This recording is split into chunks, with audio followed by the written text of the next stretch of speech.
قابل احترام بزرگ دوستو، انسان ایک بہت عظیم مقصد کے لیے پیدا کیا گیا ہے۔ ایسے ہی بیکار انسان کو پیدا نہیں کیا اللہ نے۔ دنیا انسان کے لیے بنائی گئی اور بہت بڑا نظام اللہ نے دنیا میں چلایا ہے انسان کے لیے۔ ایک چھوٹا سا خاندان ہم اس کے نظام کو نہیں سنبھال سکتے ہیں، لیکن اللہ رب العزت سے انسان کی خاطر پورے اتنے بڑے نظام کو چلاتے ہیں، کیوں؟ اس لیے کہ بہت بڑے مقصد کے لیے اللہ نے انسان کو پیدا کیا ہے۔ وہ اسی مقصد کی گائیڈنگ کے لیے، اسی مقصد کی رہنمائی کے لیے کہ کس طرح چلنے پر اس مقصد میں کامیاب ہوں گے اور کون سی طریقے زندگی اس مقصد میں آدمی کے لیے کارگر مفید ہوتی ہے اور کون سے طریقے نقصان دہ ہوتے ہیں، کن طریقوں پر چلنے سے وہ وہاں کی مقصد والی زندگی میں کامیاب ہوگا اور کن طریقوں پہ چلنے پر ناکام ہوگا، اس کی گائیڈنگ کا نام اسلام ہے۔ اسلام یہی رہنمائی کرتا ہے کہ تمہیں مقصد میں کامیاب کیسے ہونا ہے، کیسے چلو گے تو کامیاب ہوگے اور کس روش پر چلنے میں ناکام ہو جاؤ گے۔ اس لیے کہ وہ زندگی جو آنے والی، وہ جو مقصد ہے موت کے بعد کامیاب ہونا، یہ انسان کی زندگی کا مقصد ہے۔ اس زندگی میں کامیابی بہت بڑی کامیابی ہے اور پھر وہاں ناکامی بہت بڑی ناکامی ہے۔ لہٰذا بہت بڑا مقصد، بہت بڑے امتحان میں کامیاب ہونا ہے۔ لہٰذا آپ نے دنیا میں دیکھا ہوگا بعض بڑے جو امتحان ہوتے ہیں ان کی حیثیت اور ویلیو جب زیادہ ہوتی ہے تو امتحان میں اصول یہ ہوتا ہے کہ صحیح لکھو گے تو نمبر ملتے ہیں، غلط لکھو گے تو نمبر کٹتے ہیں۔ بہت سے امتحان ہم لکھتے ہیں، عام طور پر چھوٹے موٹے امتحان ایسے ہوتے ہیں، صحیح لکھا اپنے آپ کو نمبر ملتے ہیں، غلط لکھا نمبر کٹتے نہیں ہیں۔ لیکن کچھ امتحان ایسے ہوتے ہیں جو بہت اہم ہوتے ہیں، زیادہ پوزیشن والے ہوتے ہیں، جن کے لکھنے پر بڑا عہدہ، بڑی نوکری ملتی ہے، بڑی پوزیشن حاصل ہوتی ہے، اور امتحانات میں ایسا ہوتا ہے صحیح لکھا اپنے آپ کو نمبر ملیں گے اور اگر ایک جواب غلط لکھا تو جو نمبر ملے تھے اس میں سے مائنس ہو جائیں گے۔ تو یہ جو ہمارا امتحان ہونے والا ہے قیامت کے دن، وہاں ہم نے اگر دنیا میں اچھے کام کیا تو نمبر ملنے والے ہیں، پوزیشن ملنے والی، اچھا بدلہ ملنے والا ہے، اور اگر غلط کام کیے تو پھر ہماری جو پوزیشن وہ گھٹنے والی ہے، یہ ہماری پوزیشن گھٹنے والی۔ لہٰذا دنیا کی زندگی میں ہر مرحلہ اہم ہے، ہمارا ہر مرحلہ، ہر حرکت، زبان کا ہر بول بڑا اہم ہے۔ اس لیے قرآن پاک میں اللہ تعالیٰ نے ہمیں متنبع کرنے کے لیے، ہمیں سمجھانے کے لیے، ہمیں احساس دلانے کے لیے اللہ نے وہاں کیسے امتحان ہوں گے، وہاں کیسے پوچھ گچھ ہوگی، اللہ نے اس کو بیان کرتے ہوئے کہا ما یلفظ من قول الا لدیہ رقیب عتید۔ تمہاری زندگی کا ہر عمل یقیناً محفوظ ہوتا ہے، بلکہ زبان کا بول بھی محفوظ ہوتا ہے، اس کو بھی ہم ریکارڈ کرتے ہیں، وہ بھی ہمارے پاس ہم محفوظ رکھتے ہیں، پھر اس عمل کو اس طور پر بدلہ دیا جائے گا۔ فَمَن يَعْمَلْ مِثْقَالَ ذَرَّةٍ خَيْرًا يَرَهُ وَمَن يَعْمَلْ مِثْقَالَ ذَرَّةٍ شَرًّا يَرَهُ۔ ایک چھوٹا رائے کے دانے کے برابر بھی عمل کرے گا، اچھا عمل وہاں بدلہ ملنے والا ہے، برا عمل کرے گا وہاں نقصان جھیلنا ہے۔ تو بہرحال یہ جو مقصد میں ہمیں کامیاب ہونا ہے، جس مقصد کے لیے انسان کو اللہ نے پیدا کیا، بہت اہم ہے، بہت مشکل ہے، لہذا اسلام نے پوری رہنمائی کی ہے۔ انسان دنیا میں زندگی گزارتا ہے، بہت سے مراحل سے اس کو واسطہ پڑتا ہے۔ ایک مرحلہ اس کی زندگی کا بڑا اہم مرحلہ ہے خوشی کا اظہار۔ خوشی کا اظہار ہر نسل، ہر قوم میں ہوتا ہے، ہر انسان کی فطرت میں رکھا ہے خوشی کا اظہار کرنا۔ اسلام نے ہمیں خوشی کے اظہار کے موقع پر بھی رہنمائی دی ہے کہ کب خوشی کا اظہار کریں گے اور کس طرح کریں گے۔ دونوں باتیں بتائیں، ایک تو خوشی کا اظہار کب کرنا ہے اور طریقہ کیا ہو، کس طریقے پر کرنا ہے، وہ بھی ہمیں اسلام نے بتایا ہے۔ لہذا خوشی کے اظہار کے سلسلے میں ہم آزاد نہیں ہیں۔ ہم اسلام کے دائرے میں ہماری پوری زندگی پیدا ہونے سے لے کر موت تک، صبح سے لے کر شام تک، پیر کے ناخن سے لے کر سر کے بال تک، ہماری پوری زندگی اسلام کے دائرے میں اس سے باہر نہیں ہے۔ یہ تو ہماری جہالت ہے، ہماری کم فہمی ہے اور اسلام سے ناواقفیت ہے کہ ہم نے اسلام کو مسجد سے جوڑ دیا ہے، ہم نے اسلام کو بعض عبادتوں سے، بعض عقائد سے جوڑ دیا ہے، یا بعض مہینوں، بعض دنوں، بعض موسموں کے ساتھ ہم نے اسلام کو جوڑ دیا۔ ہرگز ایسا نہیں۔ انسان جب دنیا میں آیا، جس مرحلے میں ہو، جس دن میں ہو، جس مہینے میں ہو، خوشی میں ہے، غم میں ہو، جس حالت میں بھی ہو، وہ اسلام کے دائرے میں، اسلام کے احکاموں سے جڑتے ہیں۔ لہذا خوشی کس موقع پر کی جائے، کیسے کی جائے، اسلام نے ہماری پوری رہنمائی کی ہے اور غلط طریقوں پر خوشی کا اظہار کرنے سے ہمیں منع کیا۔ کیوں؟ صحیح طریقے پر خوشی کا اظہار کریں گے نمبر ملنے والے ہیں، غلط طریقے پر خوشی کا اظہار کیا تو نمبر گھٹ جائیں گے، جو پوزیشن ملنے والی ہے، جو کامیابی ملنے والی ہے، اس سے محرومی ہو جائے گی۔ اسی غلط موقعوں پر خوشی کا اظہار کرنے سے ہمیں روکا بھی گیا ہے۔ ایک غلط موقع جس پر خوشی کا اظہار دنیا کر رہی، مسلمان بھی ان کا دیکھا دیکھی کر رہے ہیں، وہ نیو ایئر ہے۔ نئے سال کی ابتدا پر خوشی کا اظہار کرتا ہے مسلمان، اور جیسے غیر کر رہا ہے مسلمان بھی کر رہا ہے، تو یہ خوشی کے اظہار کا موقع نہیں ہے۔ اس موقع پر خوشی کرنا اسلامی طریقہ نہیں۔ کیوں؟ اس لیے کہ اسلام نے ہمیں پوری زندگی دی ہے، ہمارے نبی نے پوری رہنمائی کے بیت الخلاء میں جانا سب سے ایک نچلا کام ہے، بے حیثیت کام ہے، لیکن حضرت محمد صلی اللہ علیہ وسلم نے وہاں کیسے جائیں، کیسے داخل ہوں، کون سا پیر رکھیں پہلے، پھر وہ قدم کا جو بیٹھک ہوتی اس پر کون سا پیر رکھیں، ہمارا ہاتھ کہاں ہو، سیدھا کہاں ہو، بایا کہاں ہو، نگاہ ہماری کہاں ہو، پانی کیسے استعمال کیا جائے، کتنا پانی استعمال کیا جائے، کون سی انگلیوں سے اپنے گندگی کو صاف کیا جائے، اتنا ہماری رہنمائی اسلام نے کی، اتنی چھوٹی چھوٹی چیزوں پر۔ تو اتنے بڑے موقع پر اگر سال کی ابتدا پر خوشی منانا ہوگا، یہ تو بہت بڑا موقع ہے، یقیناً ہماری رہنمائی کی جاتی ہے، لیکن چونکہ ہے نہیں خوشی منانا، اس لیے اسلام نے، حضرت محمد صلی اللہ علیہ وسلم نے، ہمارے اسلاف نے ہماری سلسلے میں کوئی رہنمائی نہیں کی ہے، اس لیے کہ کرنے کا کام نہیں ہے۔ جو کام کرنے کا ہوتا ہے اس کو پورا سمجھایا جاتا ہے، بتایا جاتا ہے، جو کرنے کے کام نہیں ہوتے ان کا تذکرہ بھی نہیں کیا جاتا ہے۔ تو نیو ایئر پر خوشی کا اظہار کرنا یہ غیروں کا طریقہ ہے، غیر المغضوب علیہم ولا الضالین، ان لوگوں کا طریقہ اللہ نے جن پر ہمارے قرآن کے شروع میں کہا یاد رکھنا، ان سے بچنا، اس لیے کہ یہ وہ قومیں جن پر ہمارا غضب نازل ہوا ہے، یہ وہ قومیں جن کو ہم کہتے ہیں یہ گمراہ ہیں۔ اللہ نے سورہ فاتحہ میں شروع میں ہمیں سمجھا دیا ان سے بچ کر رہنا، کہا اہدنا الصراط المستقیم، سیدھے راستے پر چلنا ہے تمہیں، سیدھا راستہ کس کا ہے، دعا سکھائی، پھر سیدھا راستہ ہوتا کس کا تھا، ان لوگوں کا راستہ کہ جن پر اللہ نے انعام کیا، وہ انبیاء ہے، وہ شہداء، وہ صدیقین، وہ صالحین ہیں۔ پھر اس کے بعد کا خبردار کچھ لوگ دنیا میں ہیں جو تم کو اپنے راستے کی طرف بلائیں گے، اپنے طریقے کی طرف دعوت دیں گے، دیکھنے میں بڑے عمدہ ان کے طریقے ہوں گے، اس کے اندر بڑی موج مستی ہوگی، بڑی خوشیاں ہوں گی اور دیکھنے میں بڑا اچھا لگے گا، لیکن ان سے بچنا۔ اسی اللہ نے کہا غیر المغضوب علیہم ولا الضالین، آمین، یہود و نصارہ کے طریقے پر نہ جانا۔ یہ جو نیو ایئر منایا جاتا ہے یہود و نصارہ کا طریقہ ہے۔ لہذا ایک علاقہ ہے یورپ میں، رائل نیوی اس کا نام ہے، وہاں کچھ نوجوان وہ جہازوں میں سفر کیا کرتے تھے، نوکری ان کی تھی کہ لمبے لمبے سفر کیا کرتے تھے۔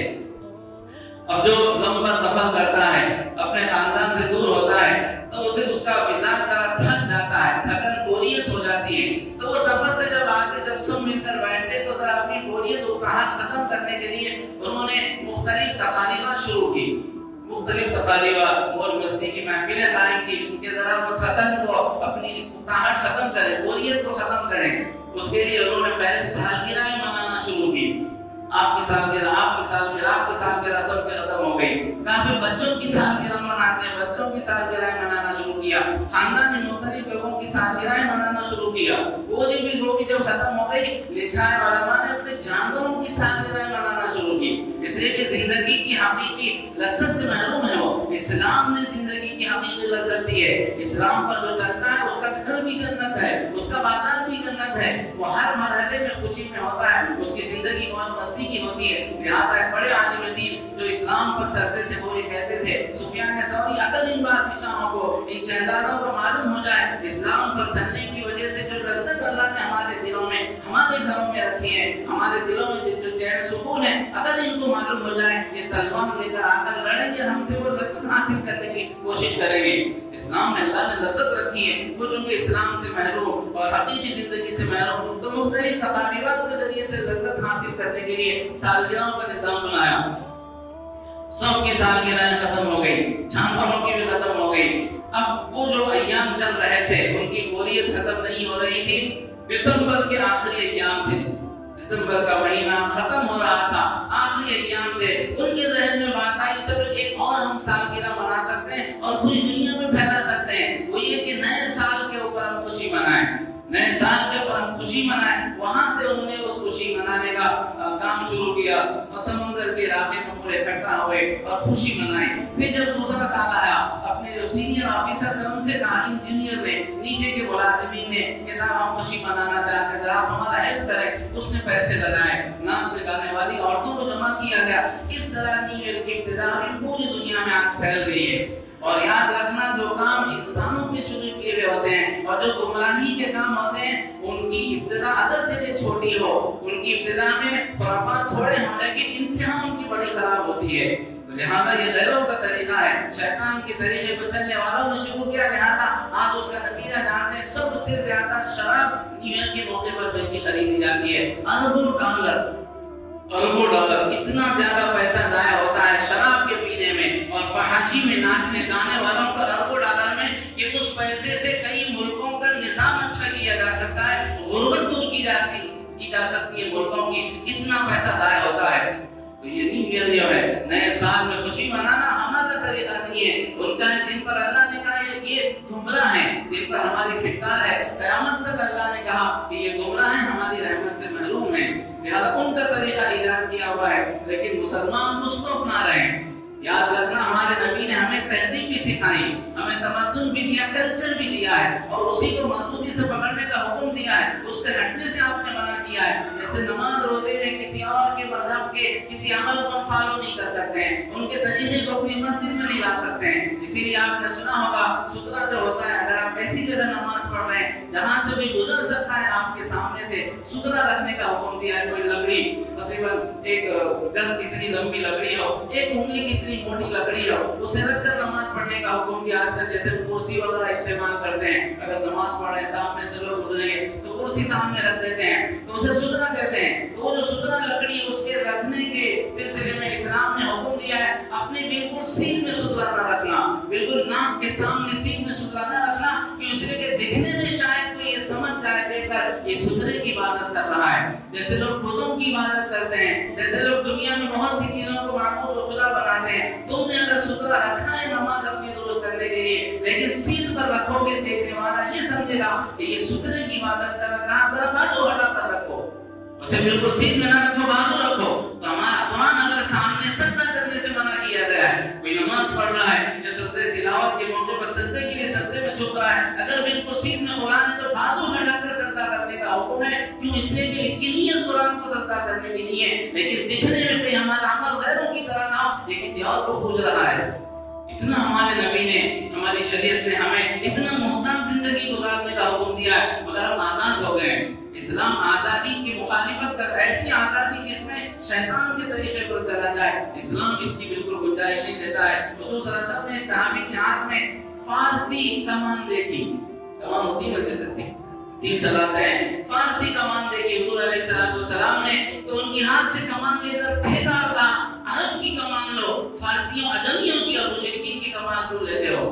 حضور نے، حالانکہ وہ استعمال کی چیز ہے، وہ استعمال کی جو کوئی مذہبی چیز نہیں ہوتی ہے کمان، لیکن میرے نبی نے کہا ہرگز نہیں، ہم اپنے طریقے پر چلیں گے تاکہ دھیرے دھیرے راستہ بن جائے گا اور پھر ان کے مذہب پر تم چلے جاؤ گے. اس لیے کہا کہ خبردار کمان ہماری اپنی ہونی چاہیے. حضرت عمر رضی اللہ تعالیٰ عنہ مسلمان جب اسلام پڑھا اور دنیا کے مختلف ملکوں میں اسلامی فوجیں داخل ہونے لگی، عرب سے عجم میں جانے لگی، تو حضرت عمر رضی اللہ تعالیٰ عنہ جہاں بہت سی چیزوں کی نصیحت اور وصیت کیا کرتے تھے، تاکید کے ساتھ یہ بھی کہتے تھے صحابہ کو وہی کھردرا لباس پہننا، موٹا والا لباس پہننا اور عجم کا یہ باریک اور عمدہ لباس ہرگز نہ پہننا. عرب ہی کے روش پر پائجامہ اور چادر اوڑھنا، ان کے طریقوں پر لباس نہ پہننا.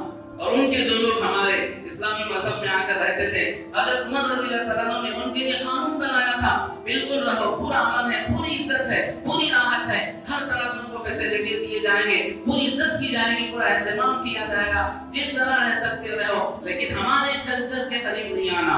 تمہاری ٹوپی ہماری ٹوپی کی طرح نہیں ہو سکتی ہے. تم اپنے سروں کے اوپر جو مانگ نکالتے ہو ہماری طرح مانگ نہ نکالنا. تمہارا امامہ ہماری طرح امامہ نہ ہو، اور تم جو مہر استعمال کرتے اسلام اس پہ عربی میں تمہارے الفاظ اس میں گندہ نہ ہو، تم الگ انداز میں لکھ لو، ہماری طرح اپنی مہر نہ بناؤ.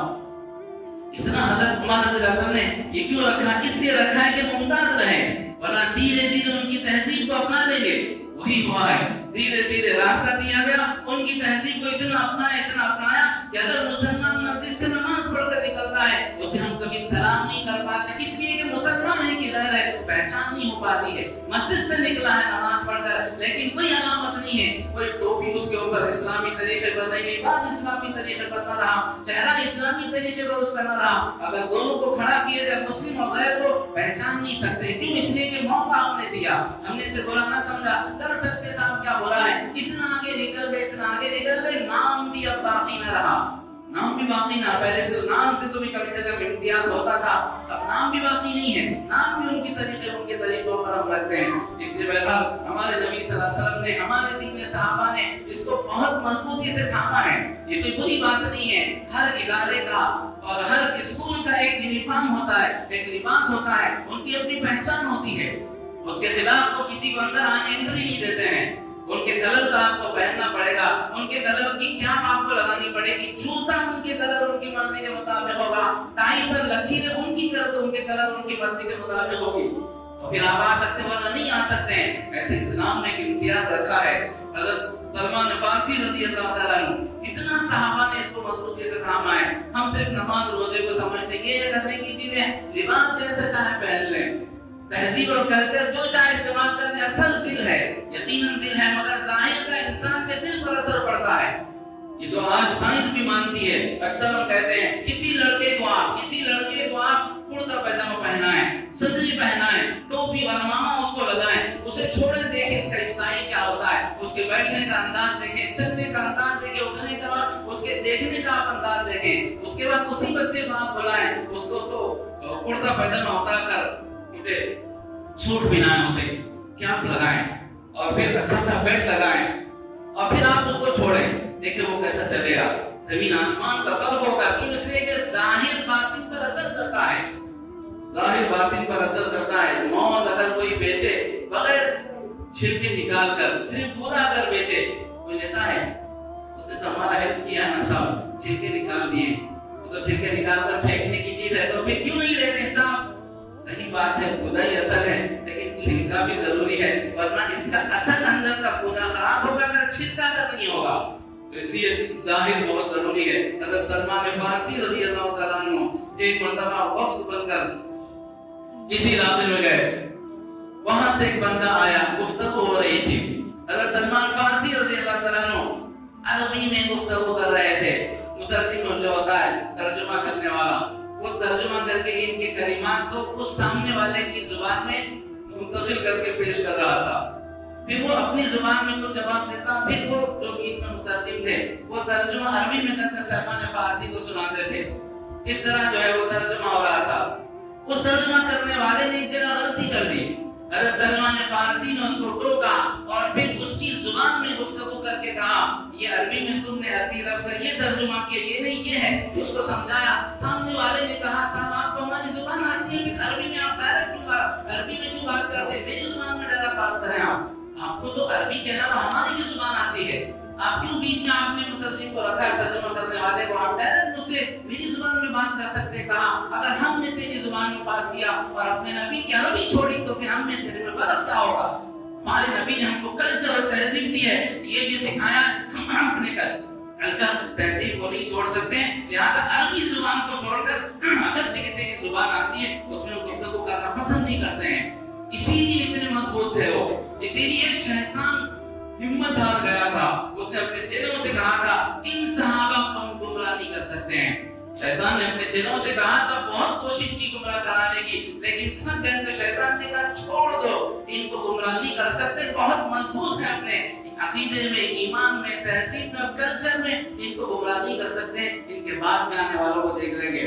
اس لیے بہرحال ہمارا اسلام کی ہماری جو خوبی ہے وہ کلچر بھی ہم کو اپنانا ہے، دوسروں کے کلچر پر چلنا یہ ایسے ہے جیسے دوسروں کی بہت سی اسلام کے مذہب کی چیزوں کو قبول کرنا ہے، اس لیے کہ اللہ تعالیٰ نے ہمیں اس سے منع فرمایا ہے۔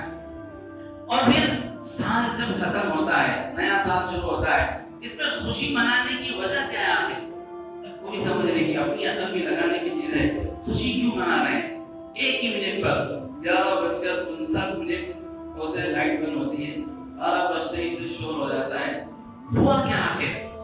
کیا ملا ہمیں؟ ہمارے تینوں کا گھر اچانک سلام کا بن گیا، یا ہماری 20,000 کی تنخواہ جا کر 50,000 ہو گئی، ہماری بیماری ختم ہو گئی، صحت ہمیں مل گئی، آخر ملا کیا ہمیں؟ کچھ نہیں ملا، پھر کیوں شور مچا رہے ہیں؟ ملا کیا آخر؟ حالانکہ گرا ہمارا نقصان ہوا ہے، ایک سال ہمارا ختم ہوا ہے۔ زندگی کسے کہتے ہیں؟ زندگی چند ایام کا نام ہے، چند سالوں چند مہینوں کا مجموعہ ہے زندگی، ایک اس میں سے گر گیا ہے۔ جب میں ہمارے 10 لاکھ روپے تھے، 1 لاکھ روپے ختم ہو گئے تو فکر ہوتی ہے ابھی تو 9 لاکھ بچے ہیں، ابھی تو بچی کے جہیز میں یہ کرنا ہے، یہ کام ابھی باقی ہے۔ آدمی فکر کرتا ہے پیسے کے ختم ہونے پر، تو ہماری زندگی کا اصل سرمایہ سال مہینے دن ہے، وہ گر رہے ہیں، ہم اس پر خوش ہو رہے ہیں۔ یہ تو فکر کرنے کی چیز کیوں؟ اس لیے کہ پتہ نہیں کب زندگی ختم ہو جائے۔ ہم لے کر آئے تھے 40 سال 45 سال 50 سال، اب 40 سال گزر گئے، کل ہو سکتا ہماری موت کا فیصلہ ہو۔ موت اچانک آنے والی چیز ہے، ہمیں ہر لمحہ موت سے ڈرنا چاہیے۔ میرے نبی صلی اللہ علیہ وسلم تو کہتے تھے، حالانکہ وہ ہستی تھی کہ موت کا فرشتہ اجازت کے بغیر اندر نہیں آ سکتا تھا، باہر آ کر کھڑا رہا۔ حضرت جبرائیل اندر آئے، کہا فرشتہ باہر کھڑا ہے، روح قبض کرنے والا ملک الموت، لیکن آپ کی اجازت کے لیے باہر کھڑا ہے۔ اس نے اجازت دے دی تو کہا آپ پہلے آدمی ہیں، پہلی شخصیت ہیں جن کے پاس پوچھ کر آیا ہوں، ورنہ کسی کے پاس پوچھ کر نہیں آتا، اچانک آ جاتا ہوں۔ ہم موج مستی میں ہیں، عیاشی میں لگے، اچانک موت آ گئی۔ کتنے نیو ایئر کے ساتھ مر جاتے ہیں، اور جس حال میں مریں گے اسی حال میں اٹھائے جائیں گے۔ عیاشی میں، اوریانیت میں، ناچ گانوں میں، کیک کھانے میں، اور پھر موج مستی میں اگر مریں گے اسی طرح ہمارا حشر ہوگا۔ ایک ظالم بادشاہ، بڑا عمدہ اس نے مکان بنایا، ظالم آدمی تھا، موج مستی عیش پرستی بعض لوگوں کا مزاج ہی ہوتا ہے، زندگی اسی لیے کہ موج کر لے۔ بڑا اس نے مکان بنایا، محل نما، لوگوں کو دوستوں کو بلایا، اور بڑی عمدہ تقریب لگی تھی، سب موج مستی کا انتظام تھا۔ اچانک دروازے پر دستک ہوئی، بہت زور سے کسی نے دروازہ مارا، تو اس نے اپنے غلاموں کو بھیجا، جا پکڑ کے لا، کون ہے کمبخت، نہیں جانتا کس کا گھر ہے، میاں بھائی کا گھر ہے، میاں بھائی کے گھر میں اس طرح دستک، جا پکڑ کے لا اسے۔ تو وہ جیسے گئے، دیکھا سفید لباس میں کوئی بندہ کھڑا ہے، وہ کہہ رہا ہے کہ صاحب تمہارے باس کو بلاؤ، مجھے ملنا ہے۔ تو انہوں نے کہا تو جیسے فقیر سے ہمارا باس تھوڑی نہ ملے گا، اور بہت اہم کام میں ہے، اور جا کر کہا نہیں، جا بلاؤ اسے، کہو کہ ملنا چاہ رہا ہوں میں۔ تو وہ آئے، آ کر کہنے لگے صاحب فقیر آپ سے ملنا چاہتا ہے۔ کہا فقیر مجھے باہر بلائے، اس کی یہ ہمت، تم نے سبق کیوں نہیں سکھایا اسے؟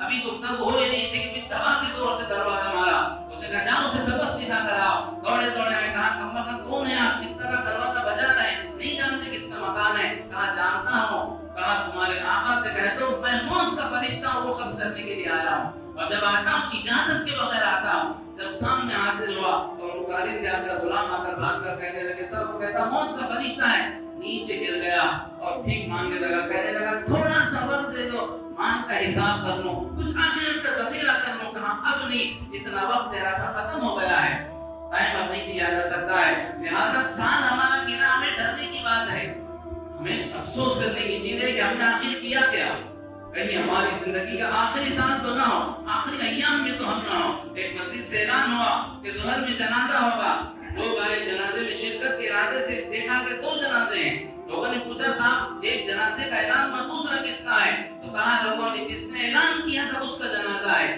جس نے اعلان کیا ظہر میں جنازہ ہوگا اس کا جنازہ ہے۔ ہمیں نہیں معلوم کب وقت آ جائے، وہ اعلان کرنے والا نہیں جانتا ہے کہ میرا بھی اعلان ہے، اتنا اچانک آ جاتی ہے موت۔ اس کے بہرحال یہ واحیات میں اور بیکار لغو لغویات میں لگ کر اپنی زندگی کو برباد کرنا بیوقوفی ہے۔ سال کے ختم ہونے پر، نئے سال کے آنے پر ہمیں 2 کام کرنے، ایک تو یہ کہ اپنی پچھلی زندگی کا محاسبہ کریں، حساب لیں کیا کیا ہم نے، کتنی نمازیں پڑھی، کتنے روزے رکھے، کتنی مرتبہ قرآن ہم نے ختم کیا۔ کتنے لوگ ایسے ہیں زندگی ختم ہوتی جا رہی، جنازہ اٹھ رہا، ایک مرتبہ بھی قرآن ختم نہ کیا، سال گزر گئے ایک مرتبہ قرآن ختم نہ کیا، مہینوں گزر گئے قرآن ہاتھ میں نہیں لیتے ہیں، اور فون ہاتھ سے کبھی لمحہ چھوٹتا نہیں ہے۔ یہ محاسبہ کریں کہ کیسی زندگی گزاری، اس لیے کہ بہت سخت امتحان ہے۔ 5 سوالات کا جواب جب تک اللہ کو ڈائریکٹ آپ نہیں دیں گے، ڈائریکٹ اللہ پوچھنے والے ہیں، وہ کوئی آفیسر نہیں ہوگا، کوئی جبرائیل نہیں ہوگا، اللہ کو سوال کریں گے، وہاں وہی جواب دے سکتا ہے جس نے زندگی اچھی گزاری ہے۔ اللہ کے سامنے جواب دینا ہے، تو لہذا زندگی بہت مقصد کے لیے اپنی زندگی میں جائزہ لیں، سال کے گزرنے پر کیسا ہمارا سال گزرا ہے، اور دوسرے آگے کے لیے عزائم کریں، آگے کے لیے عزائم کریں کہ اچھی زندگی گزاریں گے، آج کے بعد نماز نہیں چھوڑیں گے، آج کے بعد کبھی کسی کو دھوکہ نہیں دیں گے، آج کے بعد تجارت میں کبھی گھوٹالا نہیں کریں گے، کسی پہ ظلم نہیں کریں گے، بد اخلاقی نہیں کریں گے، اگر بہنوں کو وراثت میں حصہ نہیں دیا اب کی بار ضرور حصہ دیں گے، اگر حج عمرہ ہم پر ہے تو ضرور اس کو ادا کریں گے، نماز قضا ہم پر ہے، روزے قضا ہم پر ہے، ضرور اس کو پورا کریں گے۔ ہمیں یہ سوچنا چاہیے، یہ ہے کرنے کا کام۔ ایک تو اپنے گزرے ہوئے ایام کے اوپر محاسبہ کریں اور آئندہ جو آنے والے ایام اس کے لیے عزائم کریں اور زندگی کو سدھارنے کی فکر کریں۔ اور ایک بہت فکر کی بات، افسوس کی بات ہے، ہم غیروں کے طریقوں کو اپناتے ہیں، ان کے کلچر کو اپناتے ہیں، لیکن انہوں نے کیا کبھی ہمارا کوئی طریقہ اپنایا ہے؟ اس کو بھی سوچیں، کیا وہ کبھی ذی الحجہ کے موقع پر جانور قربان کرتے ہیں؟ ارے قربان کیا کریں، قربان کرنے نہیں دیتے ہیں۔ وہ کیا رمضان کے موقع پر روزہ رکھتے ہیں؟ کبھی حج کے موقع پر حاجیوں کے لیے کوئی امداد کرتے ہیں؟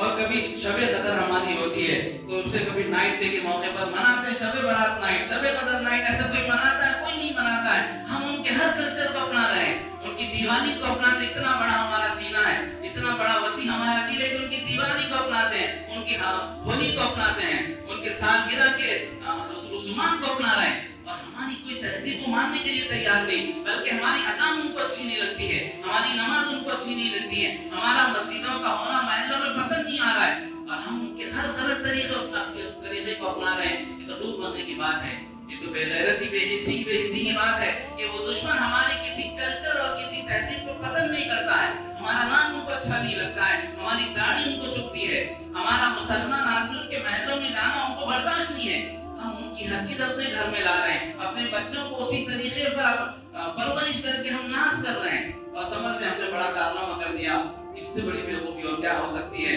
لہذا اس پہلو سے بھی سوچیں، اور پھر سالگرہ منانا یا عید کے موقع پر کیک بیچنا کاٹنا، یہ وہ سب چیزیں ہیں جس پر اسلام نے روک لگائی۔ کیوں؟ اس لیے کہ ہمیں اسلام نے پورا دین، پورا طریقہ دیا ہے کہ کس موقع پر خوشی کرنا ہے، کیسی کرنا ہے، لہذا اس موقع پر کسی کو مبارکبادی دینے کی بھی گنجائش نہیں۔ اور افسوس کی بات ہے، ہمارا جو سال شروع ہوتا ہے کیلنڈر، قمری کیلنڈر ہے، یعنی چاند کے اعتبار سے ہمارے مہینے چلتے ہیں، اللہ نے جتنی ہماری عبادتیں، ہمارے نماز کا نظام، وہ سب چاند کے اعتبار سے بنایا ہے، حج ہمارا چاند کے اعتبار سے ہوتا ہے، روزے ہمارے چاند کے اعتبار سے ہوتے ہیں، وہ کیلنڈر کا جب سال شروع ہوتا ہے محرم میں، غم کا مہینہ منا کر بیٹھ جاتے ہیں، اور خوشی کیا، کوئی اچھا کام کرنے کے لیے تیار نہیں ہوتے ہیں، کیسی عقل ہماری مارے گئی۔